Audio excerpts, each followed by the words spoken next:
श्री गणेशाय नमः. या सुंदर पवित्र अशा फाल्गुन महिन्यात आपणा सर्वांचे हार्दिक स्वागत आहे. आत्ताच महाशिवरात्रीचे महान पर्व संपन्न झाले आणि आशा आहे की आपण आपल्या भक्तीने त्याचा पुरेपूर उपभोग घेत असाल. आपण भगवान शिवाशी संबंधित या सुंदर पौराणिक कथा ऐकत आहोत. आपण आपली फाल्गुन महिन्याची कथा मालिका सुरू ठेवूया आणि आजची फाल्गुन मास कथा ऐकूया. चला तर मग आजची कथा सुरू करूया. काल आपण खूप सुंदर कथा ऐकली की महर्षी दधीचींनी धर्मरक्षणार्थ लोककल्याणासाठी आपल्या स्वतःची हाडे देऊन मरण पत्करले. पुढे लोमेश ऋषी सांगू लागले, महर्षी दधीची यांना ब्रह्मलीन झालेले पाहून इंद्रदेवाने सुरभीला बोलावले व तिला सांगितले की तू आता महर्षी दधीची यांच्या शरीराला चाटून पुसून घे. सुरभीने जशी आज्ञा म्हणत लगेच महर्षीच्या शरीराला चाटायला सुरुवात केली.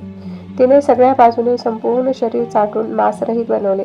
त्यानंतर देवतांनी महर्षी दधीची यांच्या शरीरातील हाडे घेतली व त्यांचे शस्त्रास्त्र बनवले. पाठीच्या हाडापासून वज्र बनवण्यात आले. डोक्यापासून ब्रह्मशीर नावाचे शस्त्र बनवले. तर इतर हाडापासूनही अनेक महान शस्त्र बनवली गेली. आता त्या शस्त्रामुळे देवगण बलशाली व पराक्रमी झाले आणि ते वृत्रासुराला मारण्यासाठी तयार झाले आणि खूपच उतावळीपणे ते स्वर्गात गेले. त्यानंतर महर्षी दधीची यांच्या पत्नी सुवर्चा ज्यांना देवतांच्या कार्यासाठी आश्रमात पाठवण्यात आले होते, थोड्या वेळाने परत आल्यावर त्यांनी पाहिले व विचार केला की येथे अचानकपणे जे काही घडले आहे ते सर्व देवगणांमुळे घडले आहे. सती साध्वी सुवर्चा यांना खूप राग आला व त्या संतापाने पेटून उठल्या आणि त्यांनी सर्व देवतांना श्राप दिला की सर्व देवता संतानहीन होतील. त्यांनी असा देवतांना शाप दिल्यानंतर स्वतः एका पिंपळ वृक्षाच्या झाडाखाली बसून रडू लागल्या.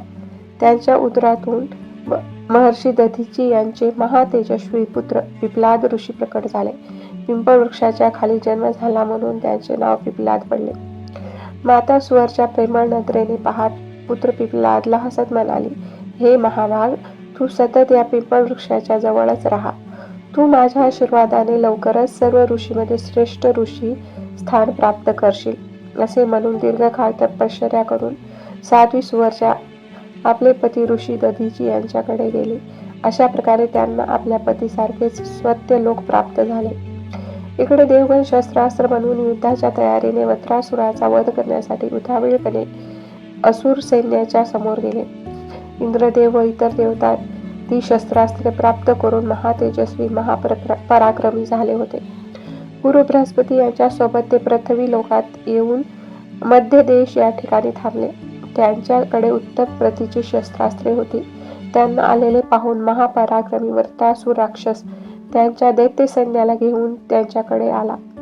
देव आणि दानव दोघांच्याही नजरेत वैरभाव दिसत होता. एकमेकांना मारण्यासाठी ते संतापाने पेटून उठले होते. मोठ्या आवाजात ते गर्जना करून ते चित्रविचित्र आवाज करत होते. त्या आवाजाने संपूर्ण सृष्टी कापत होती. त्या महान भयाने सर्व सृष्टी अचेतन झाली. ते भयंकर महाविनाशी युद्ध खूप मोठ्या विनाशकारी परिणामाची हमी भरत होते. त्यानंतर नमुची नावाचा असुर देवराज इंद्रासोबत युद्ध करू लागला. इंद्रदेवाने मोठ्या तत्परतेने नमुचीवर वज्राने आघात केला, पण त्या आघाताने नमुचीला तीळमात्रही फरक पडला नाही. मग देवराज इंद्राने गदा उचलली व त्याने प्रहार केला, पण ती गदाही तुटून चूरचूर झाली. हे पाहून इंद्रदेवाने एका मोठ्या शूलाने नमुचीवर प्रहार केला. नमुचीचा स्पर्श होताच त्या शूलाचे शेकडो तुकडे झाले. अशा प्रकारे नमुची नेहमी हसत हसत अनेक प्रकारच्या शास्त्राने देवतावर हल्ला केला, पण इंद्रावर प्रहार केला नाही. तेव्हा देवराज इंद्र चिंताग्रस्त झाले. त्यावेळी अचानक इंद्रदेवाला संबोधून एक आकाशवाणी झाली, हे इंद्रा, हा असुर खूप क्रूर आहे, देवतांसाठी महाभयंकर आहे. त्याला मारण्यासाठी पाण्यातून निर्माण झालेला फेसच त्याच्यासाठी शस्त्र बनेल. असा फेस युक्त शस्त्राने त्याला लवकर मारा. दुसरा कोणत्याही शस्त्राने हा दैत्य मरणार नाही.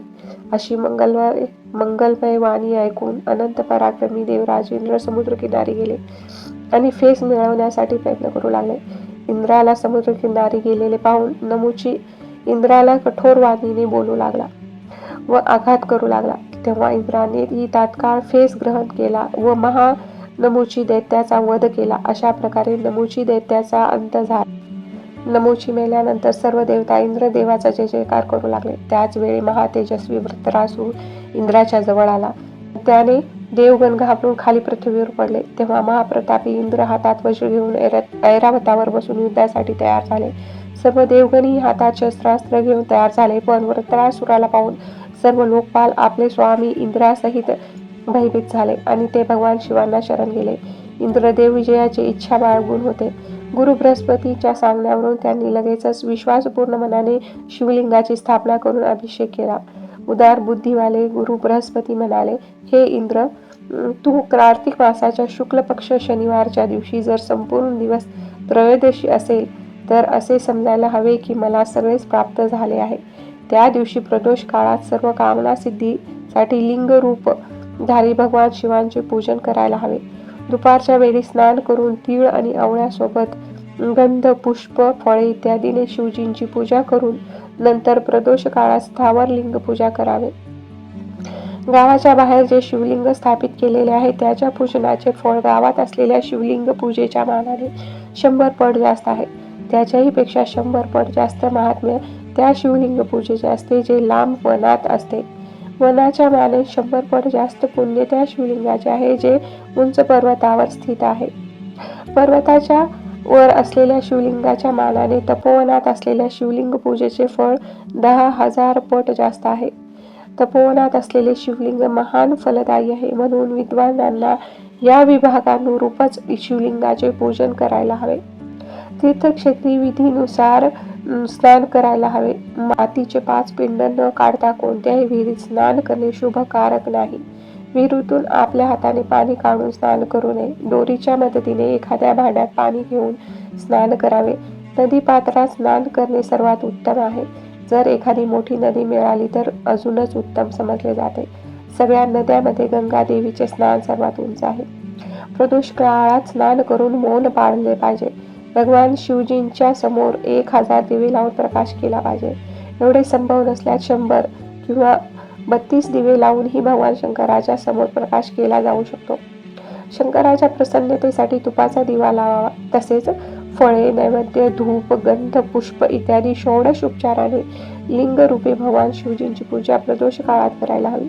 भगवान शिव संपूर्ण इच्छा पूर्ण करणारे आहेत. जर जलहरीचे पाणी न ओलांडता पूजेनंतर शिवजींना 108 प्रदक्षिणा घालाव्यात आणि 108 नमस्कारही करावेत.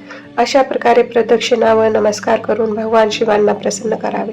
विधीपूर्वक भगवान शिवांची 108 नामोच्चारण करून त्यांची स्तुती करावी. प्रदोष व्रत करणाऱ्यांनी शिवांची 108 नामोच्चारण अवश्य करावे. हे इंद्र, मी प्रदोष व्रताचा विधी सांगितला आहे आणि आता विधीपूर्वक पूजा कर, म्हणजे तुझा विषय निश्चित आहे. या संदर्भात देवगुरु बृहस्पतींनी इंद्रदेवाला एक सुंदर पौराणिक कथा सांगितली आणि ती कथा कोणती आहे हे आपण आपल्या भक्तिविश्व चॅनलवर उद्या ऐकूया. आजची कथा आवडली असेल तर नक्की लाईक करा, शेअर करा आणि सबस्क्राईब करायला विसरू नका.